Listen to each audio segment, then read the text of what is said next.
নমস্কার বন্ধুরা, আজকে আমি বানাবো কুমড়োর এক ইউনিক রেসিপি।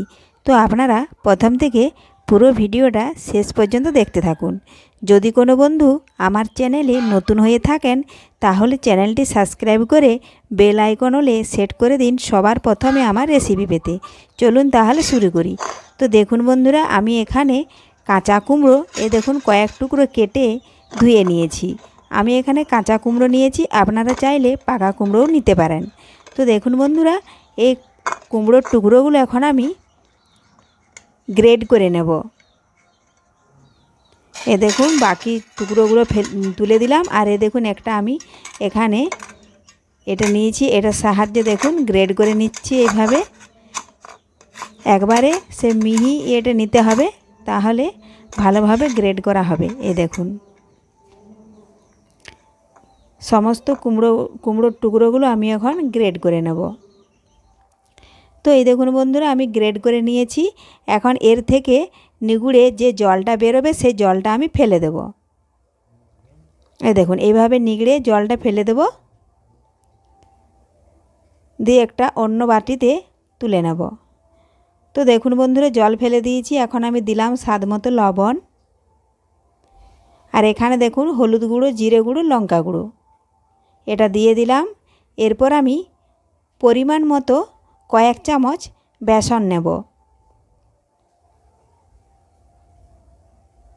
দেখুন যতটাই লাগবে আমি সেরকম পরিমাণ অনুযায়ী নেব। 2 চামচ নিলাম। হাত দিয়ে ভালোভাবে একবার মাখিয়ে নিচ্ছি। যদি মনে হয় খুবই পাতলা হয়ে গেছে তখন আমি আবারও 1 চামচ বেসন নিয়ে নেব। তো দেখুন বন্ধুরা, সমস্ত উপকরণ আমি ভালোভাবে এর সাথে মাখিয়ে নিচ্ছি।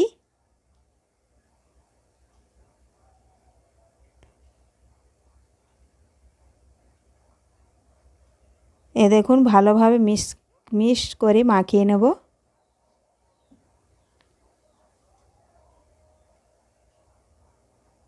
হাত দিয়ে এইভাবে দেখে নেবেন।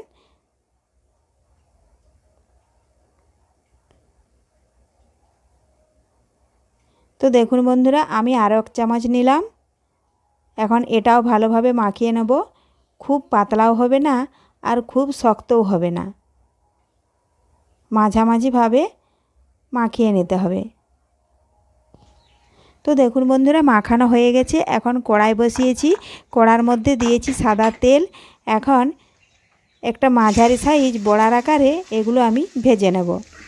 দেখুন বন্ধুরা, খুব ছোটো দিই না আর খুব বড়ও দিচ্ছি না, মাঝারি সাইজের আগে বড়ার আকারে দিয়ে দিলাম। এইভাবে বড়াগুলো আমি সমস্ত দিয়ে উল্টে পাল্টে ভালোভাবে ভেজে নেব।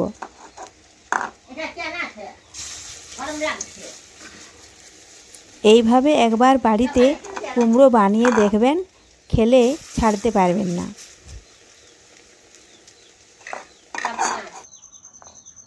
তো দেখুন বন্ধুরা, আমার অনেকটাই মাখানো হয়েছে। তো একেবারে আমি সব দিয়ে দিচ্ছি না, অর্ধেকগুলো দিয়েছি আর বাকিগুলো আমি ওইগুলো তুলে নিয়ে আবারও দিয়ে দেব। তো দেখুন বন্ধুরা, দিয়েছিলাম, এখন এক পাশ আমি উল্টে নিচ্ছি। এইভাবে আগে একটু ছাড়িয়ে নিলাম, দিয়ে এখন একটি একটি করে বড়া দেখুন আমি এইভাবে উল্টে নিচ্ছি। আর দেখুন কি সুন্দর লাল লাল করে ভাজা হয়েছে এক পাশটা, আর এই পাশটা ওই একই রকমভাবে লাল লাল করে ভেজে নেব। দেখুন এইভাবে উল্টে নিচ্ছি বড়াগুলো। দেখুন সমস্ত বড়া আমি উল্টে নিয়েছি, আর দেখতে কত সুন্দর হয়েছে বন্ধুরা দেখুন। এবারে আরেক পাশ ভাজা পর্যন্ত আমি অপেক্ষা করছি। রেসিপিটি বানানো খুবই সহজ, একবার দেখলে আপনারা বাড়িতে যে কেউ বানিয়ে নিতে পারবেন। তো দেখুন বন্ধুরা, উল্টে পাল্টে দুপাশেই দেখুন লাল লাল করে আমি ভেজে নিয়েছি। এখন এই বড়াগুলো তুলে নেব।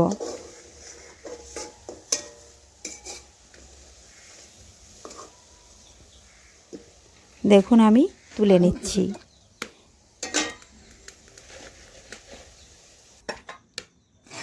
দেখুন বন্ধুরা, আমি দুবারে দিয়ে সমস্ত বড়াগুলো আমি ভেজে নিয়েছি। দেখুন এবারে কড়াই বসিয়েছি, আবারও আমি পরিমাণ মতন দেব সাদা তেল। তেল একটু ভালোভাবে গরম করে নিচ্ছি। আর তেল ভালোভাবে গরম হয়ে গেলে দিব আমি দেখুন গোটা জিরে একটু ভেজে নিচ্ছি। ভাজা হয়ে গেছে। এখন একটা বড় সাইজ পেঁয়াজ কুচিয়ে রেখেছি, পেঁয়াজগুলো দিয়ে দিলাম। এখন একটু খুরপি দিয়ে এইভাবে নাড়াচাড়া করে একটু ভেজে নেব।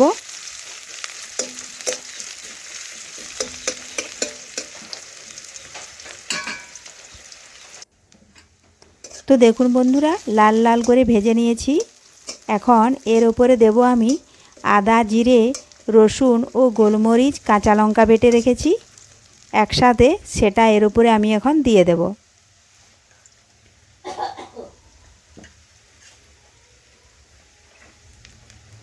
দেখুন দিয়ে দিলাম। একদম সম্পূর্ণ বাটা মশলায় আমি রান্না করছি। দেব এখন স্বাদ মতো হলুদ গুঁড়ো ও পরিমাণ মতো এখন দেব আমি কাশ্মীরি লঙ্কার গুঁড়ো।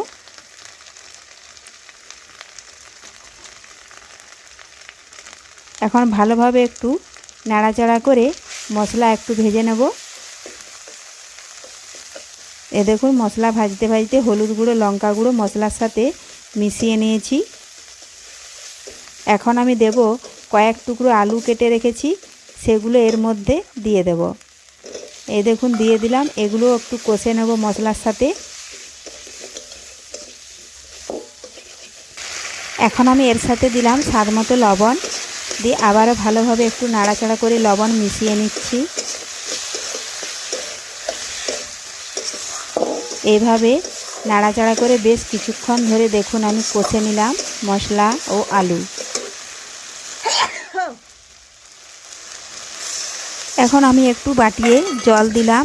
দেখুন ভালোভাবে আবার একটুকু মশলাটা এভাবে নাড়াচাড়া করে নিলাম। আর একটু আমি কিছুক্ষণ ঢাকা দিয়ে দেব, তাহলে মশলা ভালোভাবে সেদ্ধ হয়ে যাবে আর আলুও ভালোভাবে অনেকটাই সেদ্ধ হয়ে যাবে।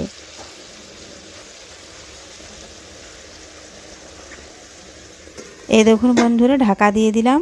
আমি 2 মিনিট ঢাকা দিয়ে রেখে দেব। তো ফিরে এলাম 2 মিনিট পর। তো দেখুন বন্ধুরা, ঢাকা তুলে নিয়েছি। আর দেখুন কতটা জল কমে গেছে। এখন আমি আবারও নাড়াচাড়া করে কষে নিচ্ছি। এখন আমি দিয়ে দেব টমেটো কেটে রেখেছিলাম, টমেটো। এখন টমেটো এর সাথে নাড়াচাড়া করে কষে নেব টমেটো গলে যাওয়া পর্যন্ত। তো দেখুন বন্ধুরা, আমি কষে নিয়েছি। এখন ভেজে রেখেছিলাম কুমড়োর বড়া, সেগুলো এখন দিয়ে দিলাম। একটু এগুলাও ভালোভাবে মশলার সাথে মিশিয়ে নিচ্ছি এভাবে নাড়াচাড়া করে।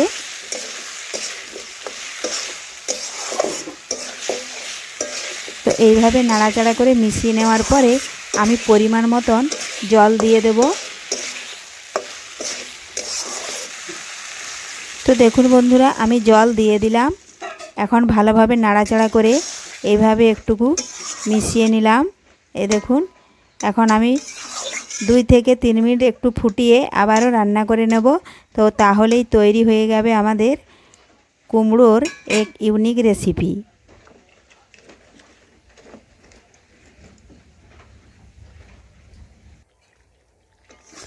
দেখুন বন্ধুরা, ভালোভাবে ফুটে গেছে। আর কতটা জল দিয়েছিলাম কতটা কমে গেছে।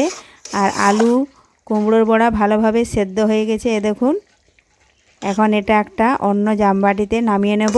তো এইভাবে একবার কুমড়োর রেসিপি বানিয়ে দেখুন, খেতে হবে দুর্দান্ত স্বাদের। ধন্যবাদ। ফিরে আসছি আবার পরের ভিডিও।